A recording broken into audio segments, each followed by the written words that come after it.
नमस्कार दोस्तों, मेरा नाम है विजय कुमार। आप देख रहे हैं कॉमिक्स पिटारा चैनल को। तो चलिए दोस्तों, तुलसी कॉमिक्स में योगा सीरीज की इस शानदार कॉमिक्स को शुरू करते हैं, जिसका नाम है योगा और राख का भूत। तो आप देख सकते हैं इसका कवर पृष्ठ जो कि कुछ इस तरह का है। तो चलिए इसकी शानदार स्टोरी को शुरू करते हैं। योग विद्या में पारंगत योगा एक अद्भुत व्यक्ति है। वो एक शरीर से सैकड़ों शरीर बना सकता है। वो खुद किसी के शरीर में प्रवेश कर सकता है। उसके पास उसके माता पिता की हड्डियों का बना शस्त्र इंसाफ है, जिसे वो मानसिक तरंगों से संचालित करता है। न पानी उसे डुबो सकता, न आग उसे जला सकती है। भयंकरा ने उसके माता पिता की हत्या की थी। भयंकरा से इंतकाम लेकर योगा एक बार फिर अपने वतन हिंदुस्तान लौट आया। भयंकरा की राख उड़ चुकी थी। योगा का इंतकाम पूरा हो गया था। योगा अपने घर के पास पहुंचा। ये मेरा वो घर है जिसे वर्षों पहले आग में जला दिया गया था, लेकिन अब तो यहाँ आलीशान होटल बना हुआ है। ये कैसे हो गया? यहाँ तो मेरे पुरखों का मकान था, जिसे छोड़कर मैं तपस्या के लिए चला गया था। मेरे पिता ने इसी जगह नीली छतरी के नाम से कोई आविष्कार किया था, जिसका राज मैं कभी ना जान सका। उस नीली छतरी को पाने के लिए ही तो उनकी हत्या कर दी गई। और अब यहाँ होटल। होटल का नाम देखकर योगा को आश्चर्य हुआ। होटल नीली छतरी। होटल का नाम नीली छतरी, कमाल है। चलकर देखूं इसका मालिक कौन है। योगा होटल में प्रविष्ट हो गया। पहले तो इनका हाजमा बिगाड़ता हूँ। एक मेज पर जा बैठा योगा। वेटर ऑर्डर लेने पहुंचा। हमारे होटल के कुछ नियम है सर, फरमाइए। नियम नंबर 1, यहाँ शुद्ध देसी घी का बिना प्याज का शाकाहारी भोजन मिलता है। सुनते ही मेरी तो लार टपकने लगी। मिर्चें भी हरी भरी होंगी? मिर्ची भी हरी हरी होंगी जी। अचार भी हर किस्म का है। नियम नंबर 2, यहाँ कोई शराब नहीं पी सकता। सुनकर घोर प्रसन्नता हुई। मैं भी नहीं पीता, इसलिए ये होटल हमेशा घाटे में चलता है। चलना भी चाहिए, लेकिन आज सारा घाटा पूरा हो जाएगा। कैसे सर? पहले ये बताओ, पूरी डाइट के क्या रुपए होते हैं? आप जैसे ही काबिल लोगों के लिए होटल बना है श्रीमान। पूरी थाली के कुल 10 रुपए होते हैं। लगाओ थाली। योगा को वेटर ने थाली परोस दी। अचार मिर्च फ्री रहती है, चाहे जितनी खाओ। तो एक बोरा मिर्च तो एक बोरा मिर्च और 4 टीन अचार के ले आओ। 1 बोरा मिर्च, 4 टीन अचार, पागल लगता है। देखते हैं करता क्या है। ऑर्डर तो ऑर्डर है। 1 बोरा मिर्च और 4 टीन अचार आ गया। शुरू करता हूँ। योगा ने पहले मिर्ची साफ की, चक्कर चक्कर, फिर अचार साफ, चपट चपट। योगा शक्ति से उसने चमत्कार दिखाना शुरू किया और आती रही डाइट। लाओ भाई, अभी तो 812 ही चपाती हुई है। इतने में तो मैं नाश्ता भी नहीं करता। सारा स्टाफ वहीं जमा हो गया। साहब, होटल का पूरा राशन खत्म। आज पहली बार ऐसा हुआ, मजा आ गया। लेकिन मेरा तो पेट नहीं भरा। अब तो मैं प्लेटें ही खाऊंगा। प्लेटें लाओ, और वरना मेज तोड़कर खा जाऊंगा। इस हॉल का फर्नीचर खाऊंगा। सब योगा का हाजमा था। चराक कड़ाक। बाप रे, ये तो कोई बुरी आत्मा है। भागो, ये तो होटल का होटल खाने पर आमदा है। बुलाओ इस होटल के मालिक को, वरना मैं होटल की दीवारें भी चाट चाट कर खा जाऊंगा। मालिक को फोन खटकने लगे। सेठ जी, फौरन आइए, एक आदमी होटल खाने पर आमदा है।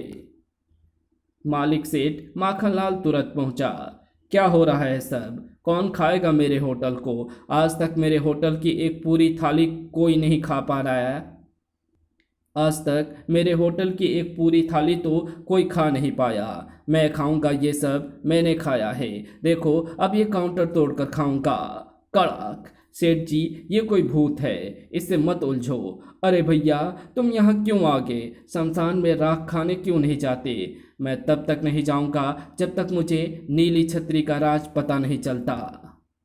नीली छतरी? अरे जरा आहिस्ता बोल यार, इधर चलकर किसी सीक्रेट रूम में बात करते हैं। दोनों एक खुफिया रूम में आ गए। ये नीली छतरी के चक्कर में तू क्यों पड़ गया है भूत भाई? मैं भूत नहीं हूँ, योगा हूँ। योगा नाम है मेरा।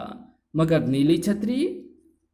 बताता है या नहीं? मुझे कुछ नहीं पता। तो तूने इसका नाम नीली छतरी क्यों रखा? फेंको नीचे। बताता हूँ। कुछ गुंडे ने इस पर कब्जा किया हुआ था। मुर्गा बन जा। उन गुंडों ने यहाँ एक ढाबा खोल दिया और फिर ये ढाबा मुझे बेच दिया।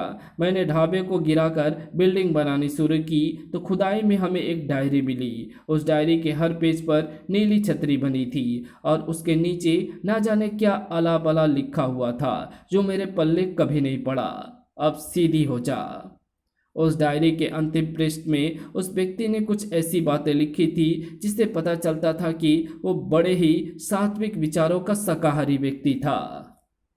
ये भी लिखा था कि उसकी मौत के बाद डायरी का वारिस उसका बेटा सगुन होगा। एक और बात लिखी थी कि डायरी की हिफाजत किसी बड़े खजाने की तरह की जाए।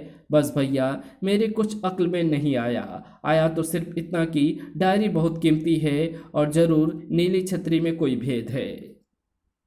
मैंने नीली छतरी नामक एक नॉवल पढ़ा तो उसमें भी अरबों रुपए के खजाने का चक्कर था। मैंने सोचा अगर होटल का नाम नीली छतरी रख दूं तो शायद कभी ना कभी कोई रंगरूट इसका जानकार आकर मुझे तंग करेगा। और तुम आ ही गए। माल आधा आधा कर लेंगे। बताओ नीली छतरी का क्या राज है? धत तेरी की, इसका राज तो मैं खुद तुमसे जानना चाहता था और तुमने। अगर तुम नीली छतरी के बारे में कुछ नहीं जानते तो तुम्हारी इसमें क्यों दिलचस्पी है? इसलिए कि मैं इस प्रॉपर्टी का वारिस हूँ। ये मेरे पिताश्री की डायरी थी। जीती जी उन्होंने मुझे ये रहस्य कभी नहीं बताया। इसी नीली छतरी के कारण उनकी हत्या कर दी गई। हत्या? हत्या कर दी? मगर किसने? मैंने। हाँ, मैंने कर दी हत्या। कौन हो तुम? अंदर कैसे घुस आए? देख लो कैसे घुस आया। तुम्हारे इस गुप्त कमरे का हर रास्ता बंद है। उसके बावजूद भी मैं घुस आया। अरे मगर तुम हो कौन? राख का भूत। राख का भूत? बाप रे, भूत! मुझे ये डायरी दे दे भाई, या नीली छतरी दे दे। वो डायरी मेरी है। अच्छा, अभी बताता हूँ किसकी है। साएं। चटाक, ढिसुम, ठक। राख के भूत ने दोनों पर प्रहार कर डाला। अब बोलो किसकी है डायरी? अब तो तूने शुरुआत की है, अब जरा मेरा भी तो हाथ देख। योगा ने इमारत की छत एक ही टक्कर में तोड़ दी। भड़ाक! और राख के भूत को उड़ा कर ले गया। जुम! फेंक डाला समुद्र में। पता नहीं कहाँ गए दोनों। क्या हुआ ये सब? कौन कहाँ गया? मैं तो यहीं खड़ा हूँ। हैं? और वो जो राख के भूत को लेकर उड़ गया, वो मेरा भूत था। बाप रे, मैं किस मुसीबत में आ फंसा। मुझे लगता है कि मैं भारी विपत्ति में फंसने वाला हूँ। अब जल्दी से वो डायरी मुझे दे दे भाई, या वरना मुसीबत में पड़ जाओगे। इसके अलावा ध्यान रहे, ये प्रॉपर्टी भी मेरी है। मैं वही सगुन हूँ, प्रोफेसर विक्रम का बेटा। देता हूँ भैया, देता हूँ। मगर मेरा होटल, ये मेरी प्रॉपर्टी है। आप ध्यान से सुनो। यहाँ आज के बाद भूखे लोगों को मुफ्त खाना दिया जाएगा। ठीक है, मगर घाटा? जब प्रॉपर्टी ही हमारी है तो घाटा भी हम ही देंगे। ठीक है सर, आज से मैं इसका नाम चलाऊं मालिक, और असली मालिक सगुन। सगुन नहीं, योगा। योगा है मेरा नाम। सेठ माखनलाल ने तुरंत डायरी लाकर दे दी। ये रही वो डायरी। जब नीली छतरी का रहस्य पता चल जाए तो मुझे अवश्य बताना, क्योंकि अली बाबा के इस खजाने में हिस्सा मेरा भी है। योगा ने ओवरकोट पहन लिया। माखनलाल जी, अब हम चलते हैं। योगा जैसे ही बाहर निकला, हवा का एक तेज झोंका आया और उसका ओवरकोट हवा में उड़ता चला गया। ओह, उसी ओवरकोट की जेब में डायरी। ये कैसी हवा है? योगा भी उड़ चला उसके पीछे। सूं! जैसे जैसे मैं बढ़ रहा हूँ, इसकी भी रफ्तार बढ़ रही है। ओवरकोट उसी समुद्र में जाकर गिरा जहां योगा ने राख के भूत को गिरा दिया था। तो ये बात है। तू क्या सोचता है, राख के भूत मैं पानी में नहीं उतर सकता? समुद्र से निकला राख का भूत। राख का भूत पानी पर दौड़ पड़ा। छप छप। योगा भी दौड़ पड़ा। योगा अपनी योग शक्ति से पानी पर चलना जानता था। ढिसम। दोनों समुद्र जल की सतह पर भीड़ पड़े। छपाक। मैंने वो डायरी समुद्र में फेंक दी। तू उसे नहीं पा सकता और मुझे पता है कि मैंने कहाँ फेंका है उसे। दोनों लड़ते लड़ते पानी के बाहर आ गए। तो तुझे तब तक नहीं छोड़ने वाला जब तक तू डायरी लाकर नहीं देता। योगा ने उसे पेड़ से बांधा। अब मुझे इसकी असलियत जाननी होगी। ये सचमुच कोई भूत है या? योगा तो अपने स्थूल शरीर से सूक्ष्म शरीर बाहर कर सकता था और अपने सूक्ष्म रूप को किसी दूसरे के शरीर में प्रविष्ट करा सकता था। अब मैं अपने एक सूक्ष्म शरीर को इसके अंदर प्रविष्ट कराता हूँ। जैसे ही योगा ने अपने सूक्ष्म शरीर को राख के भूत में प्रविष्ट कराना चाहा, योगा का सूक्ष्म शरीर उसके आर पार निकल गया। ओह, इसका तो कोई ठोस शरीर है ही नहीं। तो क्या सचमुच ये आत्मा है? अरे मूर्ख, ना तो कोई मुझे बांध सकता है, ना कोई मेरे शरीर के अंदर उतर सकता है। देख, अब मेरे इस जिस्म के राख के कण बिखरते हैं। ओह, इसके जिस्म से तो सचमुच राख झड़ रहे हैं। उसके बाद मैं लाखों कणों में विभक्त हो जाऊंगा और तू यहाँ ठगा रह जाएगा। योगा, इस डायरी को हासिल करना मेरा भी मकसद था, परंतु अफसोस ये मुझे जीते जी नहीं मिल सकी। क्या? क्या तू भयंकरा है? भयंकरा नहीं, भयंकरा का भूत। तूने मुझे जलाकर राख कर दिया था, वरना मैं अपनी योग की शक्ति से मरने के बाद भी अपना शरीर पहन सकता था। लेकिन अब मेरे पास केवल मेरे शरीर की राख है और देखो मैं उसे पहनकर किस तरह जिंदा हो उठा। अब मैं हूँ राख का भूत, जो जब चाहे लाखों राख के कणों में तब्दील हो सकता है। लेकिन तू यहाँ पहुँचा कैसे? जिसने मुझे मारा उस तक पहुंचना मेरे लिए बहुत ही आसान था। मैं तो मरने के बाद तेरे साथ साथ चला आया था और अब तू जहाँ जहाँ भी जाएगा मैं तेरे मार्ग में बाधा बनकर वहीं खड़ा रहूँगा। अब मैं चला। ओह, ये तो राख बनकर उड़ गया। अब मैं उस डायरी को फिर से कैसे हासिल करूं? उसमें नीली छतरी का रहस्य है। मेरे स्वर्गीय पिता का बनाया कोई आविष्कार जिसे पाने के लिए भयंकरा ने उनकी हत्या तक कर दी थी। योगा समुद्र तट पर आंखें मूंदे आसन में बैठ गया। उसके मस्तिष्क की गहराइयों में मंथन शुरू हो गया। समुद्र कितना भी विशाल हो उसे छाना जा सकता है। चाहे भयंकरा डायरी पानी में कहीं रख छोड़ी हो, उसे प्राप्त किया जा सकता है। इसके लिए मुझे समुद्र में समाधि लगानी होगी, तभी सागर के जल को छाना जा सकता है। योगा समुद्र में उतर गया और समुद्र में लगा दी समाधि। समुद्र में जितनी लहरें हैं उतने शरीर मैं अपने शरीर से छोड़ता जाऊंगा। मेरे ये शरीर सागर की हर दिशा में फैल जाएंगे और इसका कण कण छान मारेंगे। चाहे मुझे समूचे सागर को क्यों ना छानना पड़े, ये सिलसिला ऐसे ही चलता रहेगा। योगा के शरीर से सूक्ष्म शरीर निकलने लगे। सूक्ष्म शरीर सागर में फैलते चले गए। सबको तलाश थी डायरी की। सूक्ष्म शरीर में से कोई एक उस डायरी तक पहुंची गया। ये रही वो डायरी इस चट्टान के नीचे। योगा ने सबको अपने में समेट डाला। अब कोई इस डायरी को मुझसे हासिल नहीं कर सकता। इसे लेकर मैं उसी स्थान पर चला जाऊंगा जहां मैंने बरसों तपस्या की है। योगा अपने तप स्थल पर लौट आया। इस स्थल को एक बार फिर मैं अपनी योग शक्ति से बांध डालता हूँ। योगा ने अपने तप स्थल के चारों तरफ योगा रेखा खींच दी। ये योगा रेखा मेरी वो शक्ति है जिसे मैं समाधि के समय प्रयोग करता हूँ। अपने चारों तरफ की सीमाएं बांधना ताकि कोई उसे पार करके मुझ तक नहीं पहुंच सके, यही योग रेखा का कमाल है।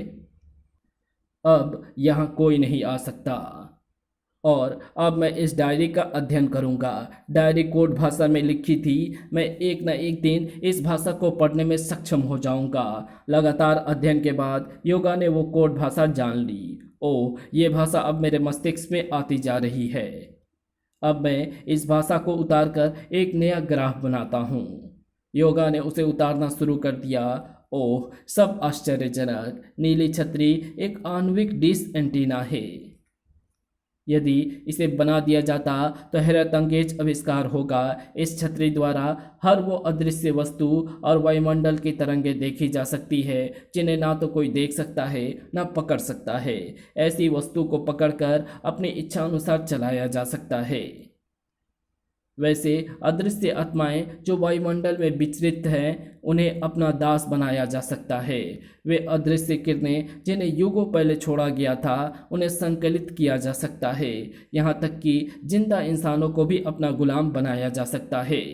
यदि किसी इंसान द्वारा स्पर्श की हुई वस्तु नीली छतरी के कंप्यूटर में डाल दी जाए तो वो व्यक्ति स्क्रीन पर देखा जा सकेगा और उस तक अपनी तरंगें पहुंचाई जा सकेगी। साथ ही उसकी मानसिक तरंगें ग्रहण की जा सकेगी। इस तरह तो हम ये भी जान सकते हैं कि कौन से देश का राष्ट्रपति क्या खा रहा है, क्या कर रहा है, क्या सोच रहा है। और उसकी सोच में अपने वेब्स पहुंचाकर उसे अपने अनुरूप सोचने पर मजबूर कर सकते हैं। कमाल का आविष्कार है ये। अब मैं बनाऊंगा इसे। ये डायरी तो मैं इसी जगह छिपा देता हूँ। मुझे अब जरूरत पड़ेगी कुछ भरोसेमंद वैज्ञानिकों की। उसी समय झोपड़ी आग से धधक उठी। ओह, आग किसने लगा दी? यहाँ आग। झोपड़ी के द्वार पर भी लकड़ियां चिन दी गई हैं। बाहर निकलने के रास्ते में भी आग। कैसी रही योगा? अब सब कुछ जलकर मेरी तरह राख हो जाएगा। भयंकरा के भूत। हाँ, मैं तो जल ही चुका हूँ। अब मैं कोई मानवीय जीवन तो जी नहीं सकता। जो चीज़ मुझे नहीं मिली उसे कोई नहीं पा सकता। मैंने इस झोपड़ी के चारों तरफ लकड़ियों की चिता चिन दी है। आग बुरी तरह धधक उठी। तू रेखा के अंदर आया कैसे? तेरे रेखा बांधने से पहले ही मैं तेरे साथ ही अंदर आ गया था। मैं अदृश्य आत्मा हूँ, जब चाहे राख से आकृति बना सकता हूँ। अब बचकर दिखा आग से।